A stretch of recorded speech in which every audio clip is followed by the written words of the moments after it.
Okay. All right, everybody. Hello, this is Craft Blend again with another book review. This time we're reviewing The Ninth House by Leigh Bardugo, I think is how you pronounce it. Bardugo. Yeah, And yeah, yeah. again, I am Heather, this is Daniel, and our friend Jackie is also here. And we're going to go ahead and start talking about The Ninth House. Jackie, go ahead and let us know what the book was about. Yeah, so basically the ninth house is about Alex Stern, who's a college student.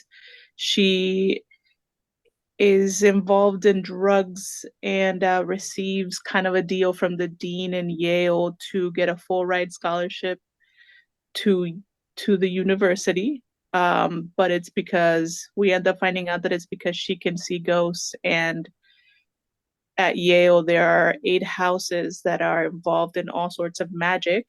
And she kind of gets thrusted in there, and she's got to navigate all the secrets of all the houses and a murder of an innocent girl, or who she believes is mostly innocent. And it's basically about her trying to unravel what happened to this girl while also trying to figure out the involvement of the houses. Good recap without spoiling. Nice. Yes, Yeah. thank you, Jackie, for the recap. But yeah, so essentially it takes place in Yale, right? And it's kind of like almost a secret society. So that's kind of why we're all wearing hoodies right now. If you Yeah. haven't guessed. Yeah, we're trying to be all So mysterious. it's kind of funny because this is sort of what I imagine they'd wear, like, just like hooded in like a library somewhere hidden away. Yeah, like Um, underground somewhere. exactly. In my Um, mind, they're always underground.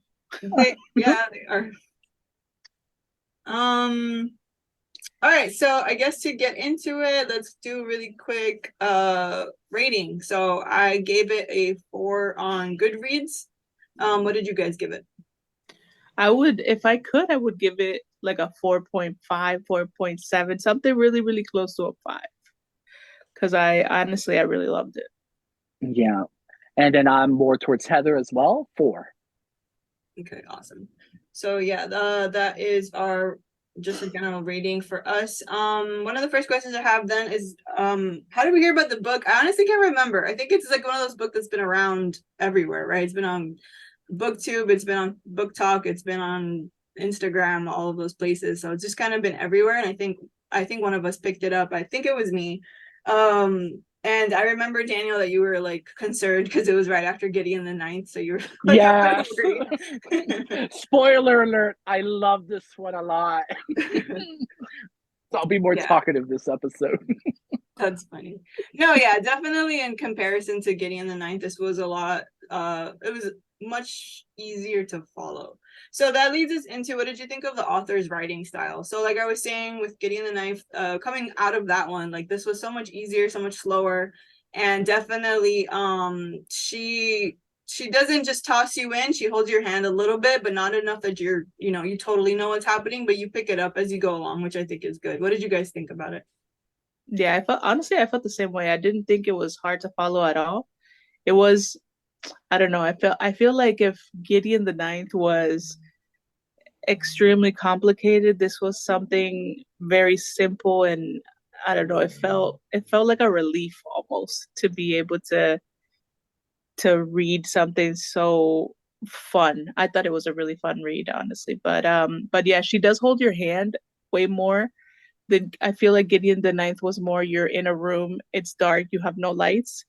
And this is like you know everything that's happening, you can follow everything, and I feel like that makes the book more enjoyable, at least for me. I don't want to have to be guessing the entire time about what's going on. True. Yeah, I enjoyed her writing as well. And I did read another one of her books this month as well, because I want to get into the Shadow and Bone series on Netflix. But before I do Oh, that, yeah, I want to get into her books. So I didn't realize it was the same author. So I was like, Heather, oh my God, it matches. So let me do both books. And then, so, at least with Ninth House, it's adult, while Shadow and Bone is young adult. mm, But I get a more taste of her writing, and I really, really enjoy her writing, especially her descriptions, her dialogue, her, just pretty much everything. And then I do like it that, even with the exposition heavy scenes, it feels so natural that it doesn't feel like you're being force fed anything. It's just coming naturally, especially that Alex is like year one of this secret houses in Yale. So it's like we're pretty much her as well. We're the newcomer. So, it feels just natural when the exposition is happening. And it's also laid out in pieces. It's not like all bombarded at once. So, there's still an air of mystery as you're reading. Yeah. Yeah. But yeah, yeah, excellent writing.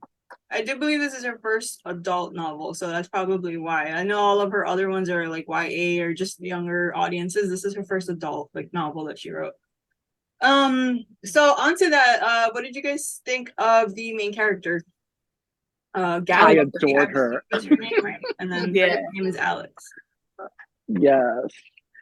I adored her. I absolutely, I was like, Queen, yes, slay, especially in certain scenes. I was like giddy because she's like, I like it that she's not meek or weak or like vulnerable. She is those things to a certain degree of like 10-15%. She's real, but I like it that she has that staff and that realness to her.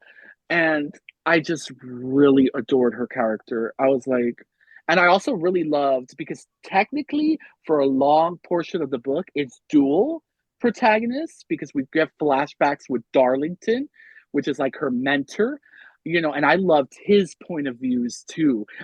That's the only slight complaint is that I wanted more of him too, and he's more like sequel bait.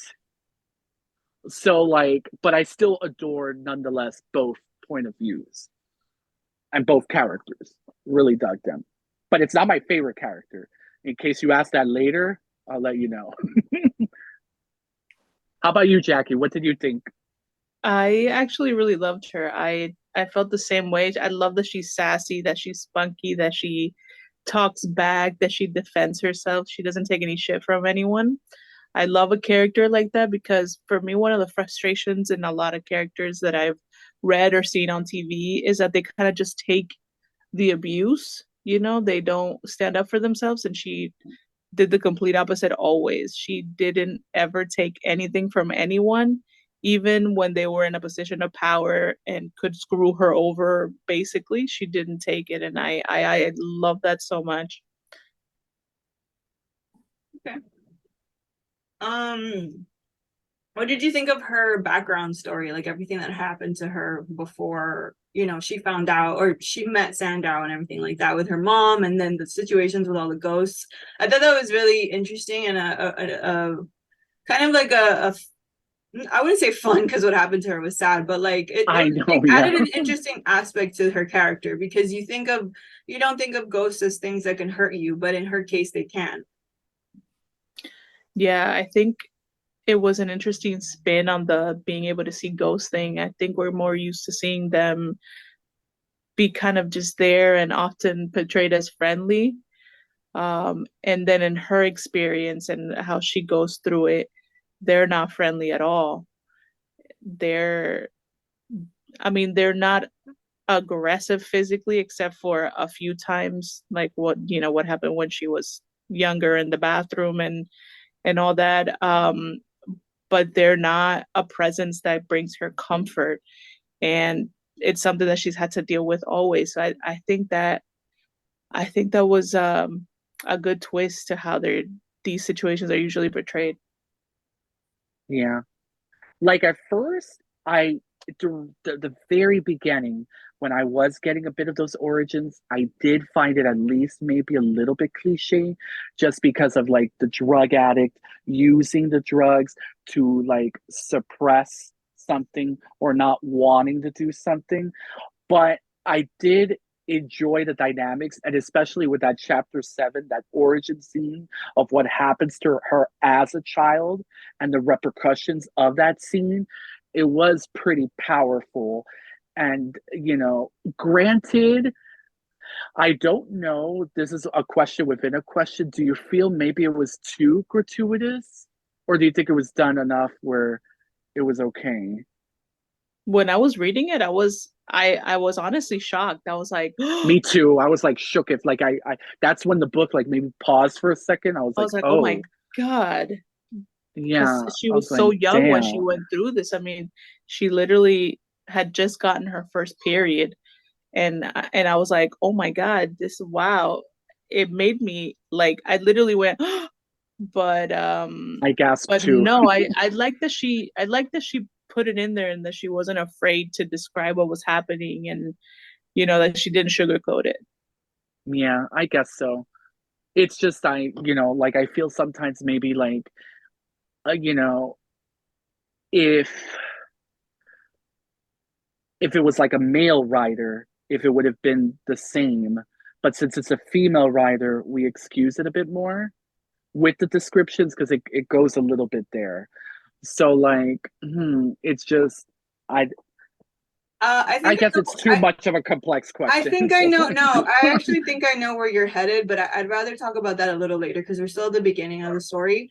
I have some of the similar issues, and I think I can kind of see what oh, you're trying to okay, say here. okay. But let's So talk I'm about not that a alone little on it. later once we go forward into the story. Um, Got it.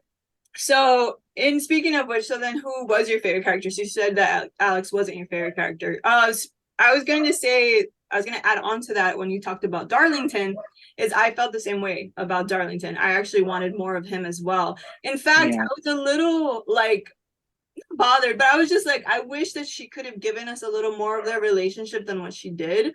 Because you come to understand that they're in a romantic relationship at some point. At least it becomes a romantic relationship, but you don't really get any of that. So for me, like, I didn't, not that I didn't feel the affection. I understood they cared for Darlington, but I just felt like Alex being his a romantic partner of his would have been a little more like affected by the fact that he was gone, or at least I should have been as a person who read it.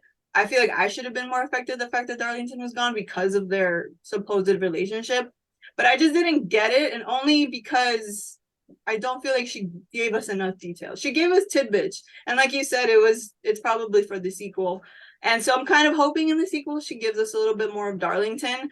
Because so for me, Darlington, just what we got from him, he was one of my favorite characters. Yeah. Like I said, I just really wish he could have given us more because his backstory and everything that he was going through, and then what he found out about Sandow. Like I said, I know it's probably going to come up later, but I just kind of like I would have liked a little bit more of him in this book.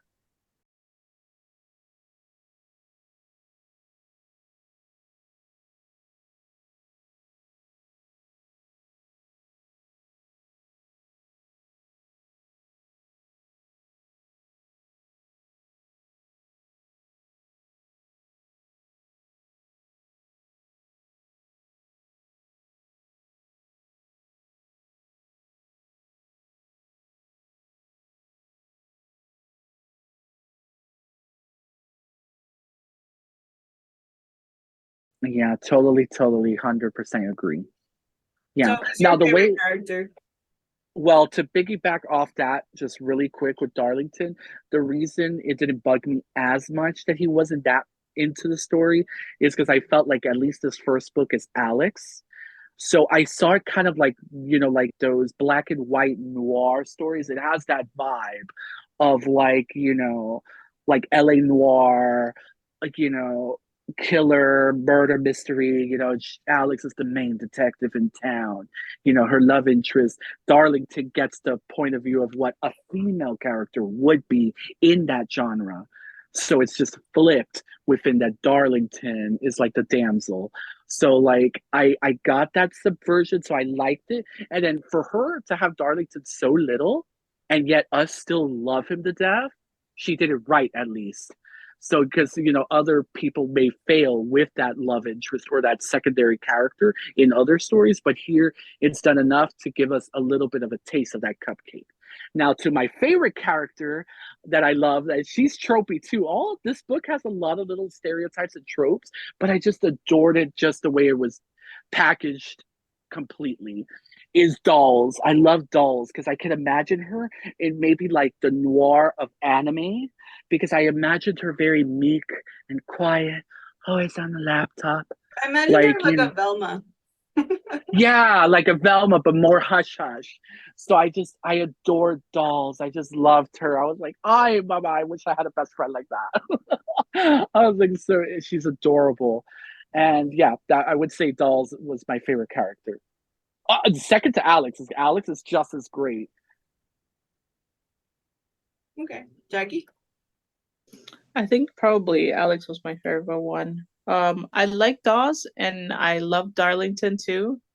But I think I don't know. I feel like I just loved how Alex approached situations. Like she was always ready to, to fight if she needed to, or to get back at people if she needed to. She was always trying to figure out how to be a step ahead of people, and I love that about her. Yeah. And then Dolls has moments of strength as well. Like she's Yeah. very lawfully good because there's certain things within her own mindset that at least she's not naive. Like, because she trusts Sandal, because, he's like the principal. But, like, she's like, I trust Alex and Darlington too. So I'm like, I'm going to keep my ear open to anything and possibility. And the way she heals Alex multiple times and helps her Mhm. out. Yeah. So I love all the female characters were written exceptionally well in this book. I really like the way that Dawes progressed as a character. I like that she kind of started out as having this black or white mindset, and then she kind of Hmm. was figuring out that everything wasn't as simple as it seemed. Yeah, because sometimes you get too comfortable in your setting, Yeah, and I like the way that she developed. exactly. Okay. How I guess about you, Heather? What was your favorite character? Darlington. That's why I started talking about him at the beginning. So I guess that moves us on to the question of I was gonna ask you guys like about Alex in general, about her relationship with other people. I think we talked about a little bit about that already. So I guess I can move on to just in general, like the magic, the houses, Yale being like the center of this, right? Like the setting for this location, like what they were doing, everything that was happening. How did you guys feel about the way that she set up the world, basically?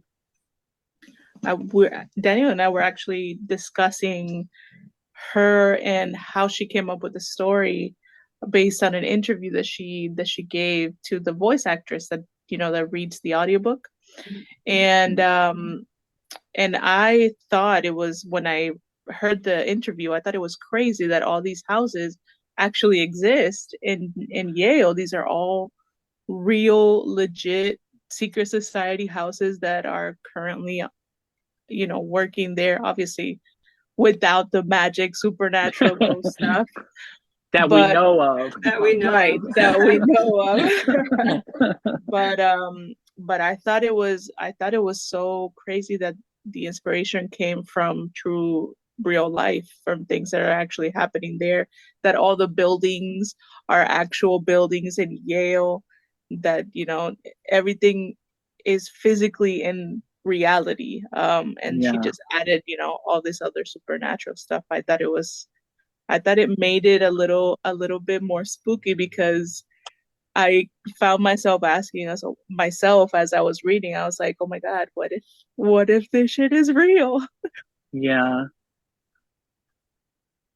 Yeah, we've always had those like conversations as teenagers and stuff like Yeah. that of like spooky things. Like, will we really want the power to see ghosts? I always said no. I'm like, I don't want to hear them, see them, feel them, nothing. I think I'd Nothing. love to see them. I think that'd be so much fun. Oh no, girl, I would go crazy. No, I think if I were to no. like want to see ghosts, I'd want to see them as just like whole. Like like in the Sixth Sense and in this book, you always see them like what happened to them when they died, like they're got a Uh-huh. hole in their head and things like that. Like Yeah. that might be a little like too much for me. But maybe if I could see them whole, I've always loved, and this is part of what I thought the book was gonna be, and it was a little bit, but also what I thought it was gonna be. But I always liked the ghosts coming back and like wanting to get revenge for how they Yeah. died, or like how whatever happened to them, Yeah, or same. have Yeah. like a detective thing happen. I've always loved that, and the ghost Exactly. That's what we get with North, the yeah, ghosts of North, and yeah. how, So you it's like the do buddy get a buddy little bit. cop. Yeah, you do get a little bit of that, and that is something Them that helping I each other enjoy. with the investigation. Yeah. At first, I thought he was going to be like evil, but no, it's like really cool that they were buddy buddy. It was like buddy cop, and they both kind of like are jazzing each other up. And I like it. Like I love the magic of the world, and like when she needs to speak to him, she needs to do the water thing in the surface of water. Like I really, really dug that, and especially when she goes to visit him first to do the pact, which that's when you say the writing of Leigh. um the way she like described that whole scene with like the mist and the water and the crocodiles with the golden eye and all of that, like when I was envisioning that scene, I could see it cinematography wise and everything, and how he's like far away and then he comes close, and then even with the fight scenes, like the ghost fight scenes of how like she'll be like, oh, he came, since he's a ghost, the other ghost or whatever that could go from under and then teleport from time, even though we find out that that's portal magic later on. But I thought it was like ghost magic. I just really, really love the description of everything supernatural. Well, there were two of those. I think you're thinking about the Gluma, the first thing that attacks her. The Yeah, one that North protects her from, that was like a creature, a supernatural creature. The second guy is the one that's using the portal magic. the portal magic. Yeah, which Turner is like, oh shit. He's Yeah. like when he sees He's like, something what? supernatural. Yeah, which Turner's like the real life detective that she teams up with throughout the book too. Okay, so that gets us to talking about just the other characters in the story. So we have Turner, who's a detective. We have the bridegroom, who is a ghost that has been accused of murdering his his wife. And then she ends up kind of like, so Alex ends up kind of going into Yale and just sort of integrating into like the life. And so she ends up making friends with her roommates, and a lot of stuff happens, right? So we have from the very beginning, just like, she's struggling with school, she's struggling to kind of like get her grip on things, she's barely making friends, and she's involving herself in all these things with the society. So on that, we who else do we meet? We also meet we Her mean Mercy roommates. is her roommate, right? Is the one that Yeah. goes through like a difficult thing, and then we have all the other roommates.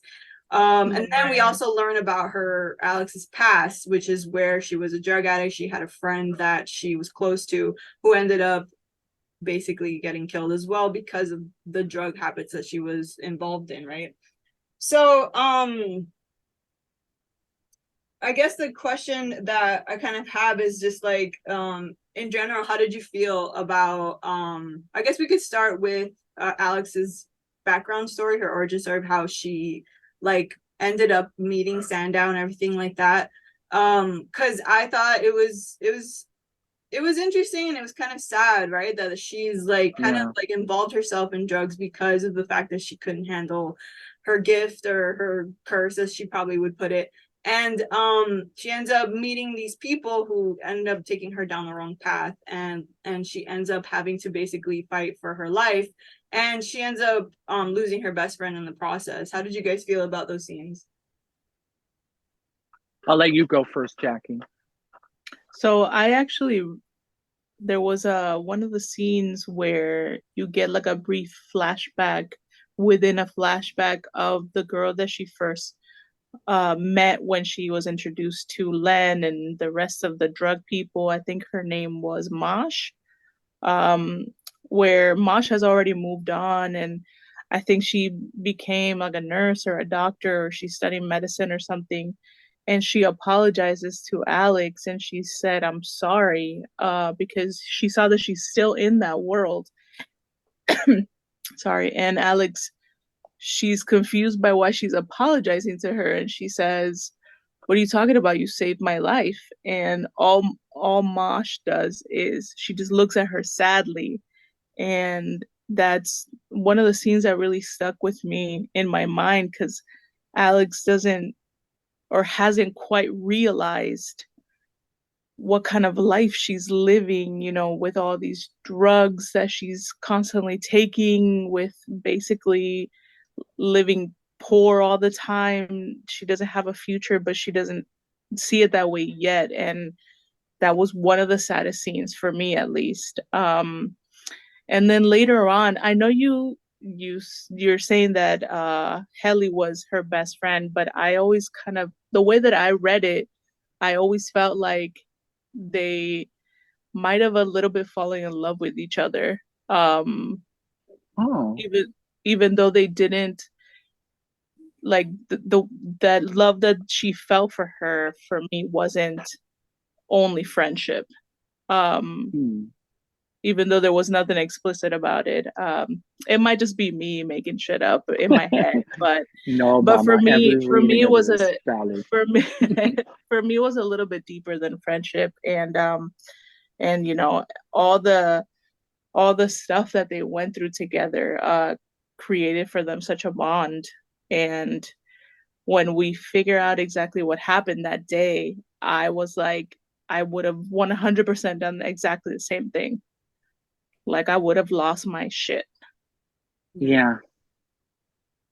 Yeah. It was What about it definitely became them kind of like against the world, sort of. And Yeah. then they found like solace in each other almost. And then for Helly to finally like her final thing before she passed was basically to save Alex from whatever she was going through, you know. And it Yeah. definitely rings of like a bond, definitely more than just friendship. They definitely did have a love for each other, whether or not that, you know, was more than just friendly like sisterhood, I don't know, but I could see it because there definitely was this connection of like, I want you to make it, and I don't want you to have to deal with Yeah. this the way I'm gonna have to deal with it. So yeah, Yeah. she definitely does put herself in that position of wanting to take care of her, which is nice, and they wanted to do that for each other. They did. Yeah. So with the scene that we're talking about, like at least with the, you know, this is like the second reveal. So, you know, we get the origins of Alex, but this is like the big one because we don't know so much about what happened that night. It's the biggest mystery. So when that whole scene happened, like, you know, when I talked about the first scene that we gasped, me and Jackie gasped. This one, I found myself holding my breath. I was like, oh my God. And this is one of like the most graphic, like, action sequences when she does let her bestie like possess her. And then you, like, as an well, as me as an audience, I'm like, oh my God, is she gonna let her in her, like because we don't know that Alex could like take a ghost could take permission to take over her. So when that happened, I'm like, oh my God. And that scene would be like Sin City graphic, like if they were to make it like a film. And I could totally read it as romantic as well. It's very, you know, even with the trope, because they're technically like hookers kind of. So, you know, it's within that I actually, noir. not to interrupt you, but I actually pictured them. I don't know if you ever watched that movie. I think it was called 13. Those two girls that like were like involved in like this kind of similar situation, but they were very young. I don't know if you remember that movie at all. Mm-mm. No? I There I was a I movie. It know was the Bo about Burnham movie 13, no, but no, no. not. It was a book. I don't even know if it's called 13. Hold on, let me look it up. Oh, it was a book. No, no, it was a movie. 13. I think you guys know what I'm talking about, or at least the very least you've seen this thing where it's like, Oh yes. yeah. Okay. So Yeah. they were like kind of in that same, I kind of pictured them sort of like that, or these young girls kind of like involving themselves in this, and kind of like one of them is sort of like, in that case, not really, just because one of them was a little more evil in that movie, but just in the sense of like they joined forces basically. Yeah, the trauma. But I could also see it as like coworker trauma bonding, like with that, you know, because you know, it's this location and this trauma of being poor and the drug and like, you know, being in this same thing over and over. Like I think that's what bonded them the most. And then I'm sorry if I made you guys cringe with the word hooker. Like I'm trying to find the best word. I'm not always good with the best word. But you know, just that I sense think the of terminology now is sex worker. sex worker, sorry.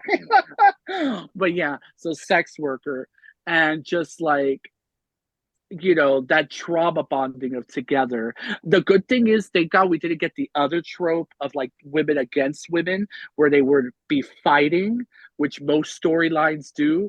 This one, I like it that they were, because realistically you would bond. You know, you could have the other type too, but like, you know, I just love it that they were like sisters or potentially lovers.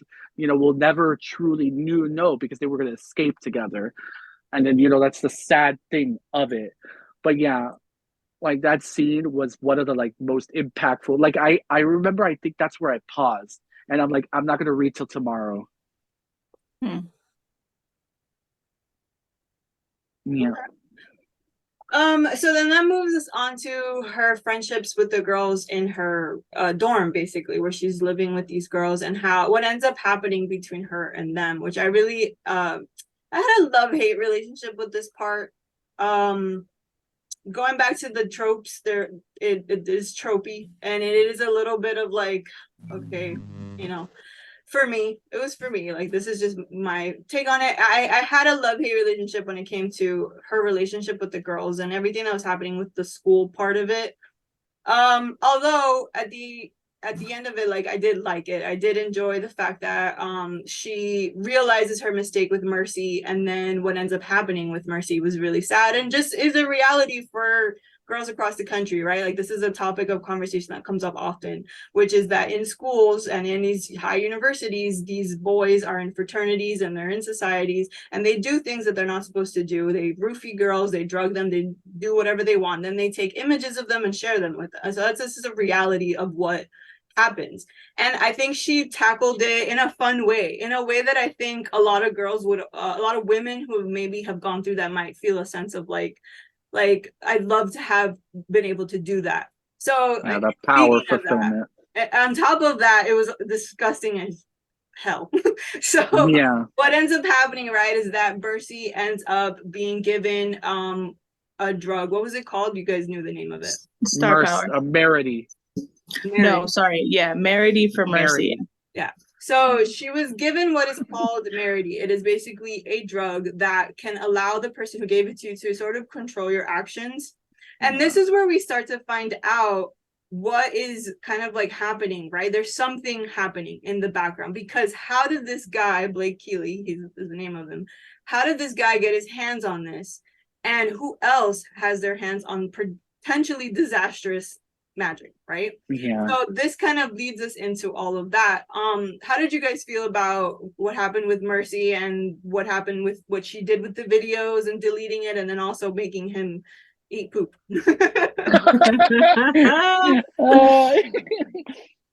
Well, I thought instead of eating poop, I thought she was gonna make him like do sexual acts, and I was like, oh my god, I was actually concerned at that point because I'm like, don't do that because that just makes it just as bad. But I'm glad that she at least made it poop eating, because that's way more better than, you know, the other can of worms if she did the other option. But I found the power fulfillment really good in that scene. Like, I could see it like shot for shot, like in a movie version of it. And it's just like super cool. And I was telling Jackie, it made me feel a little bit like Sabrina, the Teenage Witch, the Netflix one, season 1. Like, it just gave me that vibe of like, you know, getting back at somebody. I actually kept putting it in my head as like a Buffy meets One Tree Hill. Yeah, right. Yeah. Most of parts involving the school and her friends. But yeah, sorry, go ahead. Yeah, exactly. But the thing is, it's like rated R, so it's like, oh shoot. So the thank God, because truthfully in the social media world, like that video would have blown up way more. I So would have it's been on like Instagram already. yeah. So round. like yeah, but I guess it made kind of sense within the grounds of the story, because it can't go too out there in case the grown-ups did see it or whatever. So maybe he kept it more, you know, secluded within just his group it of makes friends. sense for him to have kept it within the society, just because he is an important figure in the sense of like his parents are rich, and if that comes out that he's the one who took the video, it would just be bad PR for his family. So yeah, it would make sense that he'd keep it within their small society. Yeah, but I'm glad she did that to him. I was getting nervous though because boys like that retaliate hard. So I was like, is he gonna become like? Especially at the end, I'm like, what if he's like the main like villain? But no, because she compels him to say because there's a moment where she's like, "Did you kill Tara?" And then he's like, "No." No. Yeah. So I I was think like, I would okay. have been upset if that ended up being like the whole thing. Yeah, me too. I would have been like, oh damn, that was lackluster. Yeah. Yeah. But yeah, but what did you girls think of that whole entire thing? Yeah. Jackie, go ahead, because I said my stuff at the beginning. Yeah, I love the fact that she got all the revenge. She was like, he did what to you? Okay, let me go. Give me a yeah. second. Give me yeah, I'm gonna go fuck him up. Give me just 5 minutes. I'll resolve all of this. I really loved it. Which is yeah, the trait of her personality that I love the most, right? She's not gonna sit down and take anything, and if it involves somebody she cares about, she's gonna go do something about it. So I love the yeah, fact number one that he didn't get away with it completely. I mean, he got away with it a little bit because he did do it. At that point the damage was already done, but at least he got some payback. And I like that she was so ready to protect one of her friends that she'd go that far to do it. Yeah. Yeah, I agree. I liked Alex's ability to, that's one of the things that definitely for me, I couldn't relate to Alex throughout the whole book. I was like, I'm not like this person at all, which is fine. Like, I mean, I'm not saying it's a bad thing. She's great, and I like that she's like that. I just like, when I put myself in her shoes, I know that we wouldn't be the same person at all.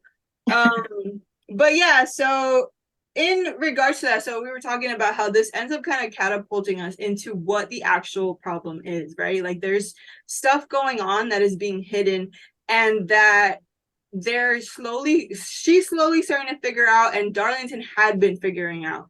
So like this is where we end up with like the bridegroom wanting her help to try to get her to like figure out who actually killed his significant other, and in turn she tries to use him to find Tara, because nobody can find them. The reality is that they can't get to them, right?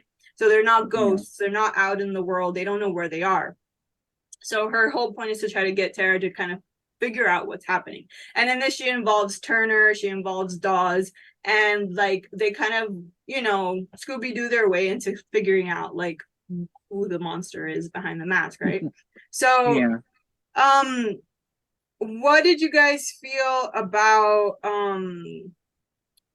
in general, just like what happened, right? Like how we came to find out what was going on, but then also, like the way that the dean was handling it, right? He was basically putting it under the rug because of like he was losing money. He just had a divorce, like that kept coming up, that he had a divorce and he was losing money, and this was just a way to kind of like, so he basically knew that this bad stuff was happening. And that kind of forces Alex to be like, you guys are allowing these bad things to happen because of politics, right? It's all political, it's all money. Yeah. So how did you guys feel in terms of just like once she starts involving Sandow into everything that's going on?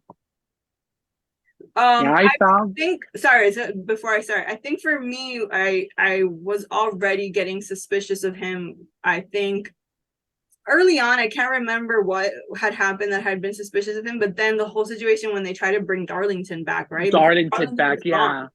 And so yeah, and he shuts it forever. Yeah. I was like, I was like, okay, so this is kind of like something's happening with the dean, and it just, but go ahead. How did you guys feel about Dean, Sandow, and everything that was going on there? It was realistic even to real world themes. It's just, the powerful and how they abuse positions of power. It's true to real life. So it's realistic. So, sadly.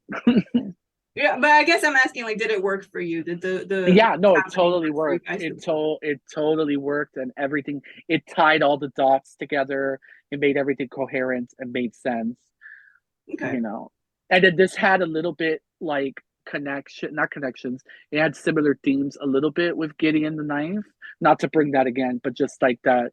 There's like technically like two villains, and then positions of power, and then also one of them being immortal, And Right. then, so like they had similar themes in that sense. So I was thinking of that too.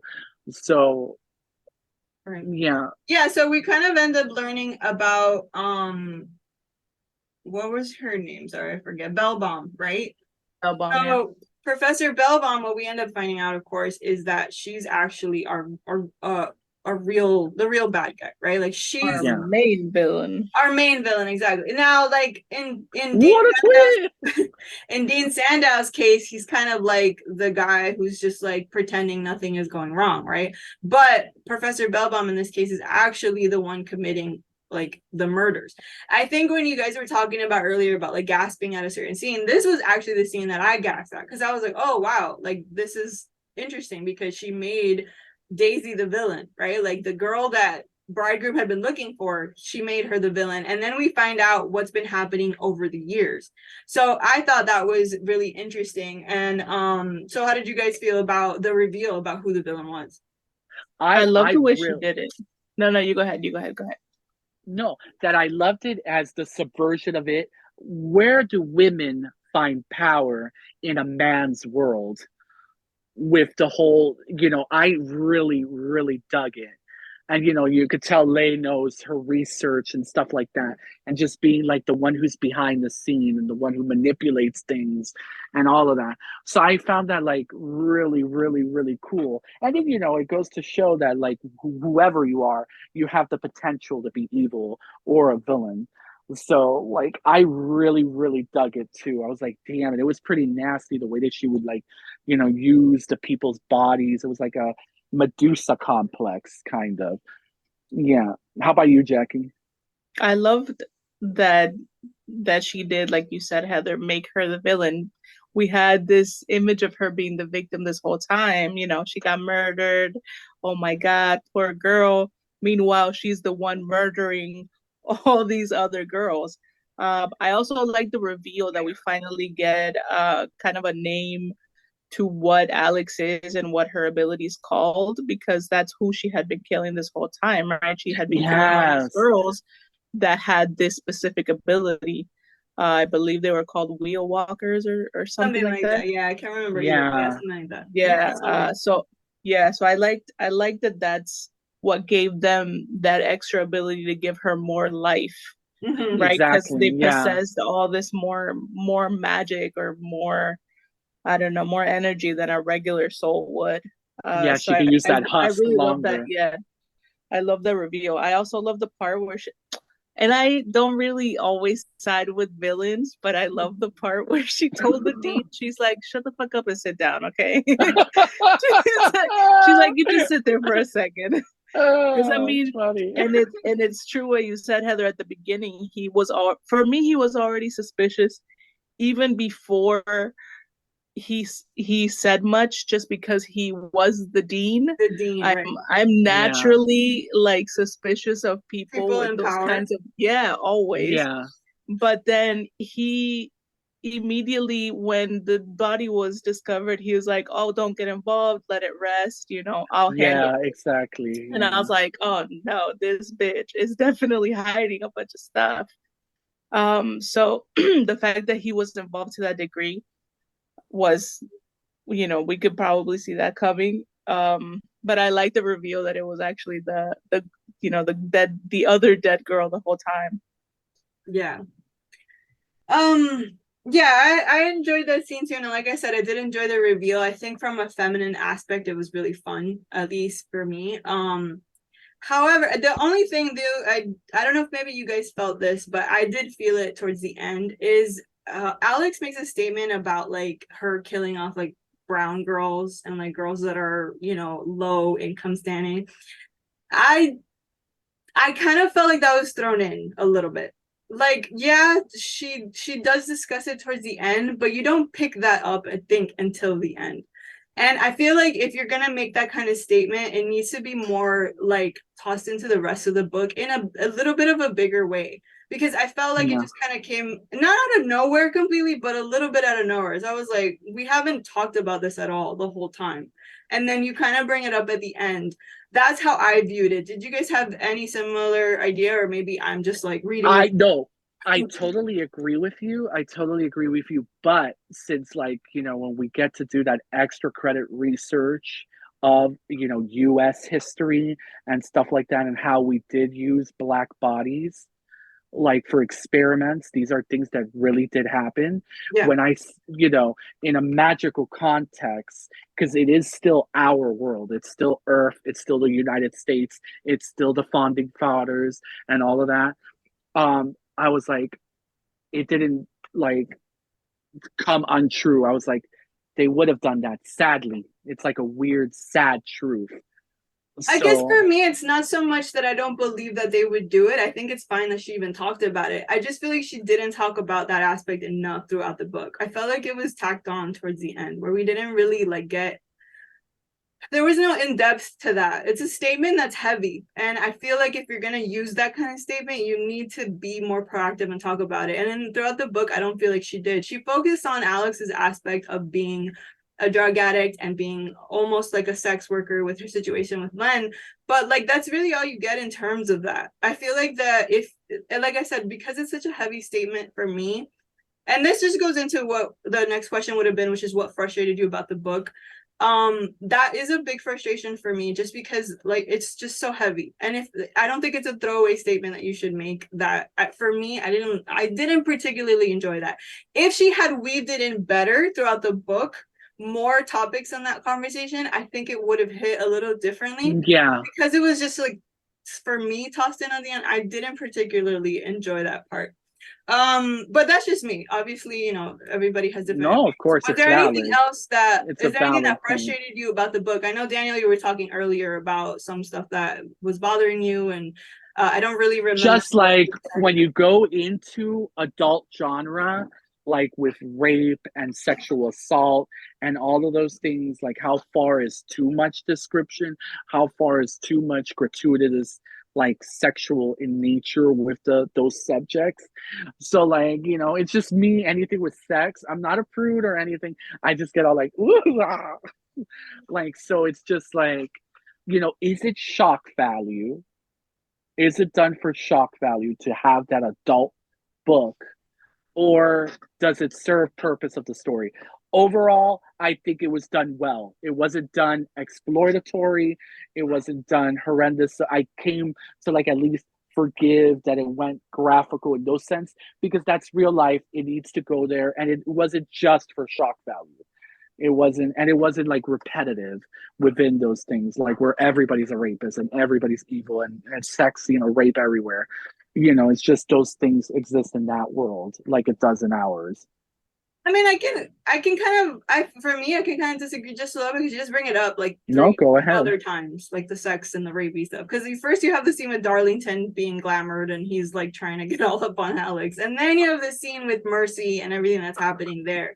So she does bring it up a little bit, a lot. Yeah, she does. I get you. I And get you. I think that, But it's part of the noir drama. well, what I was the gonna noir say, has that, like, right, the damsel in distress. The femme fatale is what invented that trope with the red lipstick and like, she's the real villain with the gun. It has those tropes. So that's why I came to forgive it, maybe. I didn't pick that up, but I can understand what you're saying. I can see where you would have picked it up. I personally didn't pick it up, but I can see it. I guess for me, like, it goes back to what I was saying with like the brown girls thing. I don't think that the sexual abuse didn't serve a purpose. I think it explained exactly why Alex suffered the way she did, and I think it was well done. Whether or not she needed to like be so graphic with it, I don't know, but it didn't remove me completely. I guess my biggest stance is that like it's so interwoven because of the fact that it happens to Alex, it happens with Darling, Yeah. it happens with Mercy, but then there's this big bombshell she kind of throws at us at the end where it's not, you don't talk about it before that, you don't really discuss the use of minorities in these big establishments. I don't think it's discussed enough for her then have dropped it at the end. I could understand that because it's very matter of fact. Yeah. Like if she had that knowledge previously. Exactly. I get what I totally And I feel get. like if you're gonna talk about that, it should have been just as interwoven as the sexual abuse aspect of it, because that was a big part of everything that happened. But then this thing for me wasn't. But that was what frustrated me about the book. And Daniel, you said your piece. Jackie, do you have any like opinions about what we said, or just what frustrated you about the book, if you had any frustration? Yeah, if you have Well, it. about the using the brown girl bombshell or the minority bombshell at the end. She does in the book mention a few times Alex's physical appearance, you know, that she's not just white, that she's Yeah, mixed. 'Cause but she's yeah. her dad is, I don't know, They don't know what he something. is, right? Because her mom like Yeah. tells her different things all the time. Yeah, he's something. It's made clear that he's brown skinned, but it doesn't specify what he is or where he's from. Right. But I do have to agree that I don't think she highlighted it enough to say all that at the end, or to put that big of a statement out there at the end. So if that was, and it's, I mean, it doesn't make it any less true that that's, you know, things that happen historically in the country, but Yeah. she probably should have highlighted it more had she been planning on putting that kind of immense statement out there. Yeah. And in regards to what you're saying about her dad, maybe even just telling us what her nationality was exactly would have maybe even aided in that. Because it would have helped Maybe. us to envision her as whatever culture that would have been. Yeah. I can understand maybe her not wanting to pinpoint a specific culture.